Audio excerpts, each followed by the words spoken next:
When we step through the gateway of the atom, we are in a world which our senses cannot experience.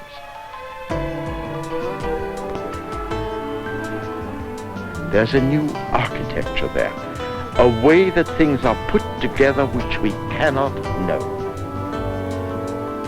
We only try to picture it by analogy, a new act of imagination. Saludos, soy Gretchen Díaz Muñoz y les recibo con mucha alegría a la Fórmula STEAM.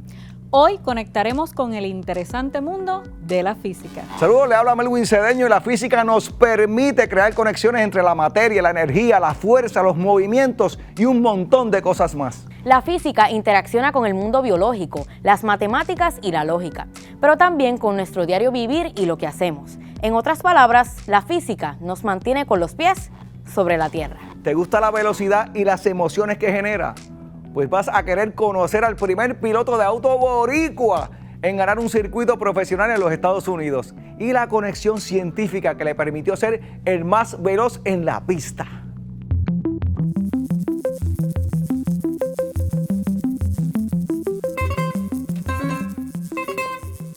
Un circuito se define como un recorrido cerrado que vuelve a su punto de partida.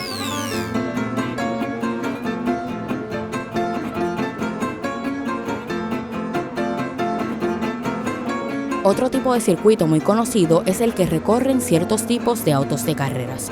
Estos carros llaman la atención por sus colores, formas y sus velocidades extremas. Sin embargo, pocos conocen los detalles de cómo se logra el éxito en la pista. Conversamos con Brian Ortiz Soto, un joven de Bayamón, Puerto Rico, que se ha destacado en prestigiosos circuitos como piloto profesional de autos de carreras. Brian, ¿qué estudiaste? Comencé en Puerto Rico en lo que es la administración de empresas y luego tuve que irme a Estados Unidos para continuar las carreras, pero a la misma vez continuar estudiando, eso que terminé negocios internacionales en Estados Unidos y luego continué estudiando y terminé mi maestría en administración de hospitales y servicios de salud. ¿Y entonces qué tiene que ver esto con, la administración de empresas con las corridas de carro? De las oportunidades que puedan brindarse por talento, que vengan algún equipo, te contrate, esto, lo otro, eso va a ser mínimo. La mayoría de las oportunidades van a venir a base de tú poder conseguir auspicios, conseguir fondos para poder costear este deporte. Brian ha tenido el apoyo de personas y empresas que le han ayudado en su recorrido. A Brian le gustaron las carreras de autos desde muy joven y con el pasar del tiempo pasó de ser un gusto a ser una gran oportunidad profesional. He sido bien afortunado de correr no solo en Puerto Rico, correr en Estados Unidos, correr en series bien prestigiosas como lo que es NASCAR. O sea, he corrido para muchísimas otras marcas muy buenas también, categorías bien competitivas. Puertorriqueños me ayudaron muchísimo, no solo para comenzar, sino luego para, yo le digo, la segunda fase de mi carrera, que fue cuando se acabaron las oportunidades en Estados Unidos. Y hoy día pues estar corriendo en la serie también de Lamborghini Super Trofeo.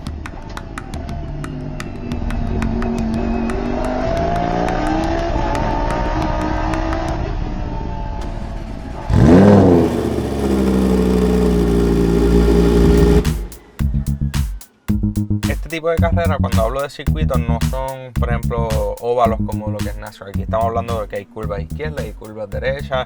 Todas las pistas son distintos, o sea, pueden medir 1.5 millas de largo, otras pueden medir 4.7 millas. Las prácticas son tiempo libre, tienen esos 30 minutos para hacer los cambios necesarios. Entre cada una de las prácticas nosotros normalmente sacamos data del carro para la próxima práctica e ir mejorando el carro para lo que es la calificatoria. Ahí es donde realmente uno va a saber la posición para la carrera. Soy el tiempo número 4 más rápido de overall, pues para mi carrera yo salgo en la posición 4.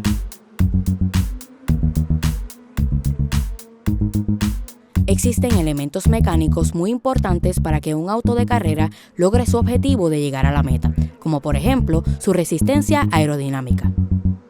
La resistencia aerodinámica es una fuerza contraria al movimiento que sufre el objeto a través del aire. Esta resistencia hace que el vehículo vaya más lento y gaste más combustible. Sin embargo, el diseño aerodinámico de los autos de carrera busca minimizar esa resistencia. Los autos de carrera tienden a ser pequeños, achatados y redondeados.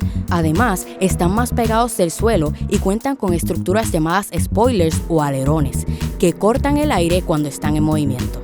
Si yo salgo cuarto, yo voy a ver el 1 ahí. Yo necesito pasar lo más que pueda. Por ejemplo, en la última carrera, del 1 al número 12, no había ni un segundo de diferencia en términos de tiempo. O sea que el margen de diferencia entre un carro y otro es bien poco. Ya uno está frenando casi en el mismo punto, acelera casi en el mismo punto. O sea que hay que tratar de que el frente haga algún error. Hay que tratar de uno como piloto manejar las gomas o tratar de que se gasten lo menos posible para que ya al final de la carrera, pues si yo conserve mejor la goma, voy a tener un mejor carro al final y ahí es que uno pudiera hacer los pases. Uno como piloto tiene que estar pensando constantemente en los cambios de la pista porque la temperatura cambia. Va cambiando muchísimo el ambiente de la pista, al igual que el carro sigue cambiando. Esto es un deporte que, como mencioné, no solo depende del talento, depende de las oportunidades que te den, depende de que tengas una buena carrera, que no pase nada. Aquí hay millones de piezas que se pueden dañar y te puede dañar la carrera.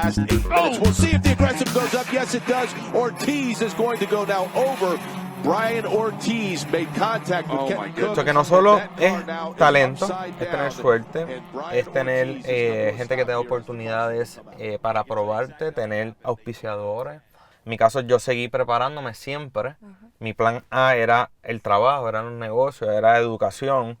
Y el plan B eran las carreras. Ahora mismo tengo A y B corriendo. Gracias a Dios este año llevamos 6 carreras y de esos 6 hemos ganado 4. Así que nos quedan 6 más.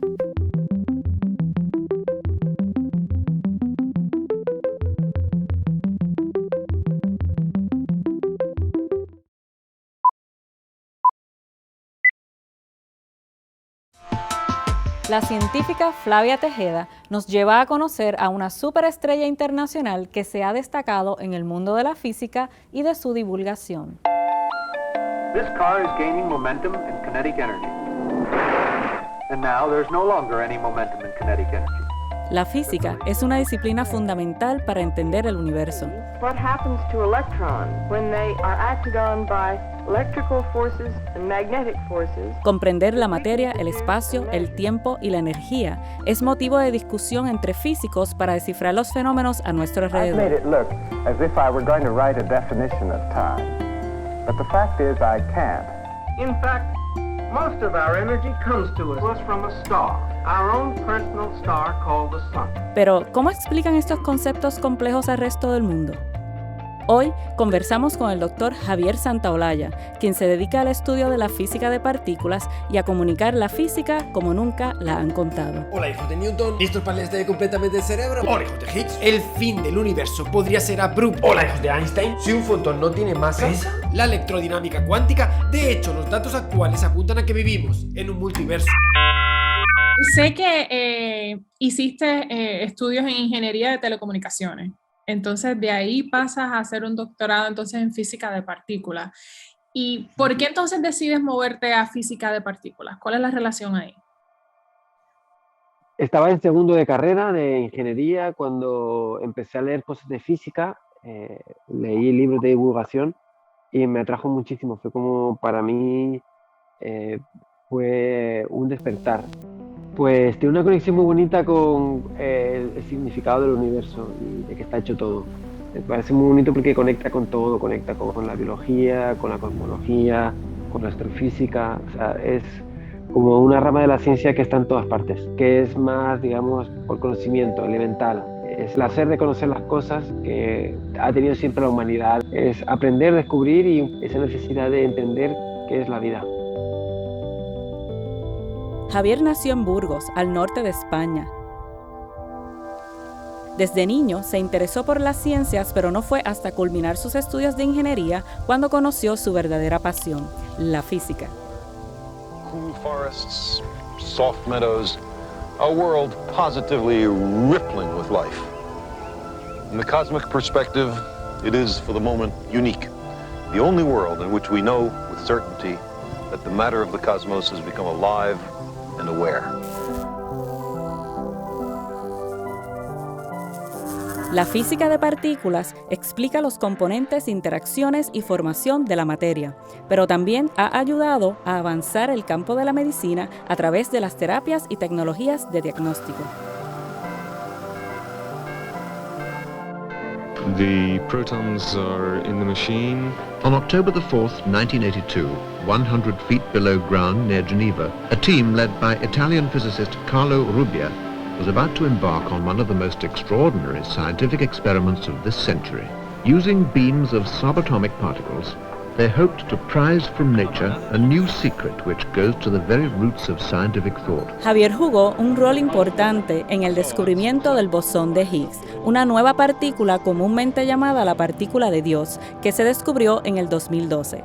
Javier incluyó a España en un esfuerzo científico internacional dentro del Gran Colisionador de Partículas en Suiza, donde se encargó de tomar y analizar datos de las colisiones que ocurrían en el acelerador. The lifeblood of these experiments lies in a network of particle accelerators burrowing under the Geneva countryside, driving intense beams of protons up to almost the speed of light. ¿Y qué es eso de la partícula de Dios? ¿A qué se refiere eso? Sí, es una partícula que en realidad, bueno, el nombre de partícula de Dios es un nombre que le dieron los periodistas que no tiene nada que ver. Simplemente fue un nombre que llamó mucho la atención, pero en física se llama bosón de Higgs. El bosón de Higgs es una partícula que se predijo en los años 70 para describir qué es la masa en el universo, qué significa tener masa. Pues la propuesta que hicieron Peter Higgs y otros científicos fue que el universo está impregnado de una energía que interacciona con la materia, y esa interacción genera lo que llamamos masa. Entonces, cuando algo tiene masa, porque pesa, es porque está de alguna forma arrastrado por el campo de Higgs. I think we have it. You agree?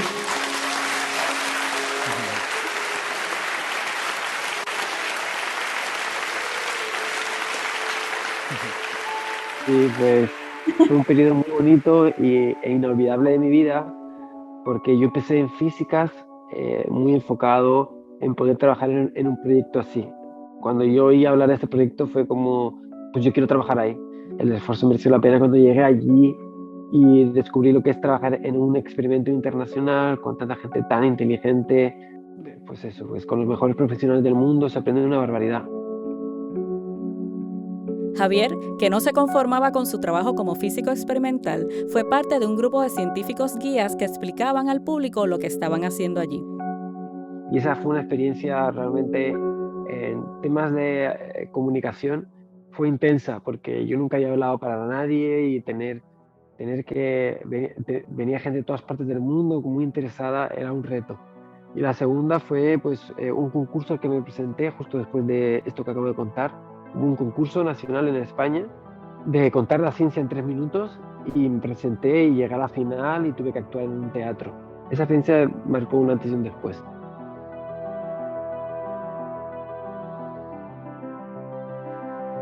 Por sus participaciones en iniciativas como Big Bang Ciencia, el programa Órbita Laica y su canal en YouTube Datum Vlog, Javier ha acumulado en Facebook, TikTok, Twitter e Instagram más de 2 millones de seguidores alrededor del mundo.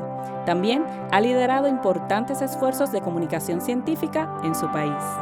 ¿Y qué pasó? Pues tú ya lo sabes, apareció. Oh, shit. Here we go again. Una medalla más para el modelo estándar. Y ahí estaba yo. El modelo estándar es el orgullo de los físicos.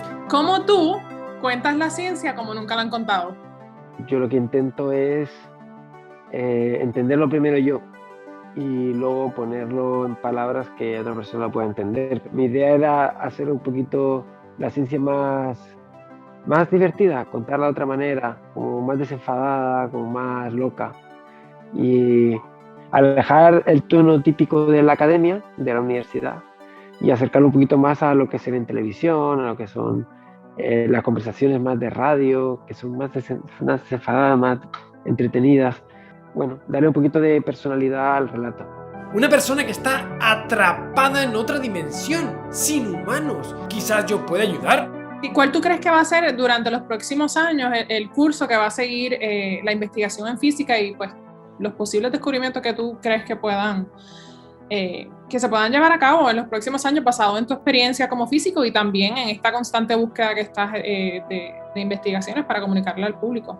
Es muy difícil de decir. Yo creo que puede haber dos situaciones. Una es la que parece más probable y más aburrida, es que empiecen a haber descubrimientos importantes pero previstos, ¿no? Pues se encuentre la materia oscura, se encuentre cierto tipo de agujeros negros, aparezca alguna pista sobre el origen del universo, o sea, cosas que ya están en nuestra cabeza y que falta por confirmar. Y la otra posibilidad, que yo creo que es la más interesante y más bonita, un poco como pasó hace 100 años con la cuántica, que llegó algo que nadie sabía cómo encajar, es que surja algo súper loco, que cambie todo.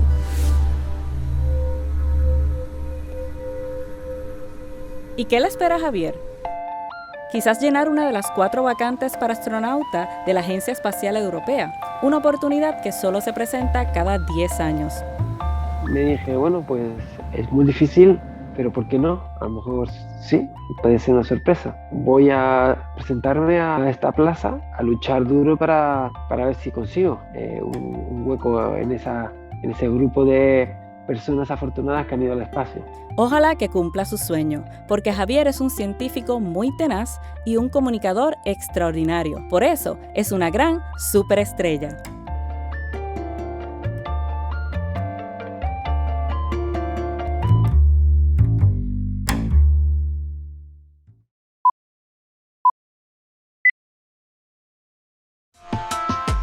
La física también explica cómo funciona un circuito, pero uno eléctrico. Y además explica su conexión con un nuevo dispositivo de diagnóstico de cáncer que ha sido desarrollado en Puerto Rico. No te pierdas esta historia. Algunas veces una célula se vuelve anormal y continúa dividiéndose sin obedecer el código original DNA. No sabemos qué impulsa este curso de ilimitado desarrollo sin rumbo. El resultado puede ser la formación de un tumor que a veces se torna en la enfermedad denominada cáncer. Igual que la vida iniciada por una célula, la vida puede ser amenazada por una célula. En Puerto Rico, de todos los cánceres ginecológicos diagnosticados, cerca de un 92% fueron el cáncer del endometrio y del útero.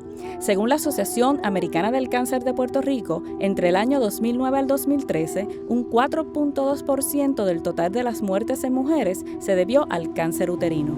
This diagram shows a typical mammalian reproductive tract. The uterus is represented here as a two-horned organ as in the rabbit and in the farm animal. 2 ovaries, a pair of oviducts, and 2 uterine horns. El cáncer de útero es un cáncer invasivo común del sistema reproductor femenino que comienza en el endometrio y es considerado el 4º cáncer más común en mujeres. En Estados Unidos, para el 2021, se diagnosticaron 65,000 casos y se registraron 12,000 muertes. Los datos no son halagadores, pero hay buenas nuevas y lo mejor de todo, originan en una empresa puertorriqueña conocida como Videa, fundada por el doctor en química Carlos Cabrera Martínez junto a la doctora Ramonita Díaz Ayala y otros científicos inmersos en la tan en boga economía del conocimiento.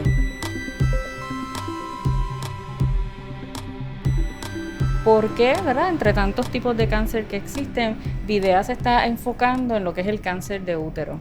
Nosotros nos enfocamos en este cáncer porque ha mostrado una alta incidencia en los tiempos más recientes, incluso una mayor mortalidad, al punto que se prevé que pueda desplazar el cáncer colorectal en términos de las estadísticas. Y para este cáncer no existe una prueba que sea de detección temprana regulatoria como existe con otros cánceres. Cancer begins as a departure from normal cell growth that is harmful and unceasing. The rapidly growing abnormal cells usually differ sufficiently from normal ones to be recognizable under the microscope. Once cancerous cells appear, they soon develop into a clump of tissue that lives at the expense of the entire body. In hospitals and elsewhere, progress is being made in the diagnosis and treatment of cancer.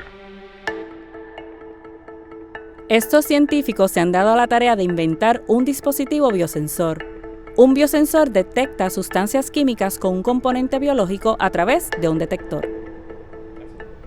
¿Me podrías explicar cómo funciona la tecnología? Pues nuestro biosensor es tipo una tirita de un glucómetro, ¿verdad? Similar a esta. Yo les voy a mostrar una recreación de esto a escala más grande, sería esto.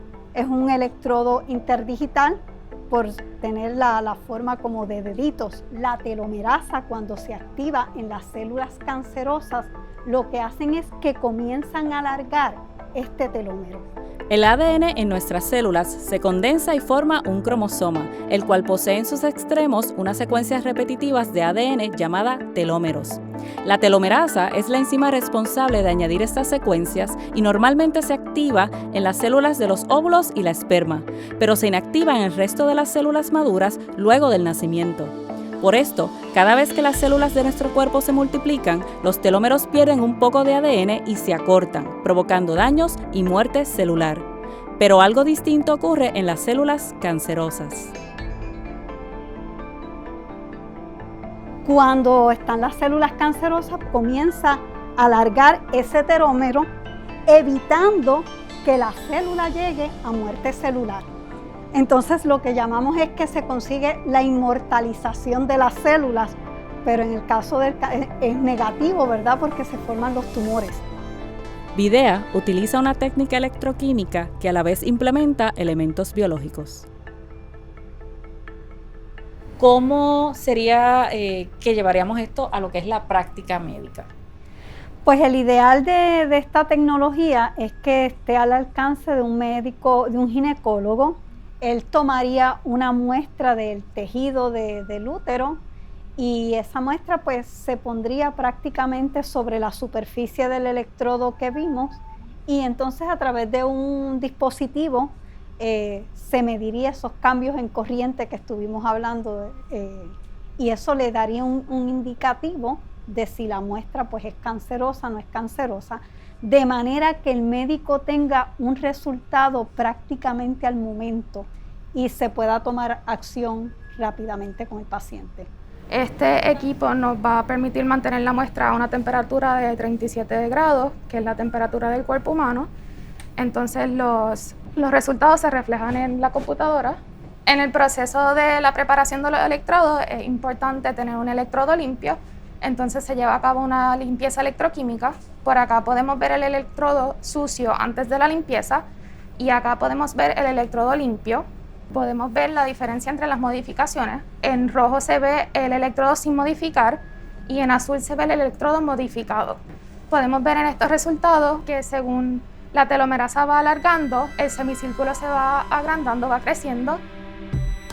Videa y su biosensor son un magnífico ejemplo de la relación entre la ciencia y la llamada economía del conocimiento, que fomenta una nueva visión sobre la ciencia donde sus hacedores pueden crear productos, compañías o tecnologías que favorezcan la calidad de vida y salud de nuestras sociedades. No individual is alone in the fight against cancer. Research workers are finding and reporting more and more facts. Cuando creamos un circuito eléctrico, podemos ver cómo funciona el flujo continuo de la electricidad. ¿Sabes cuáles son los componentes de un circuito para transportar corriente? ¡Ah, no!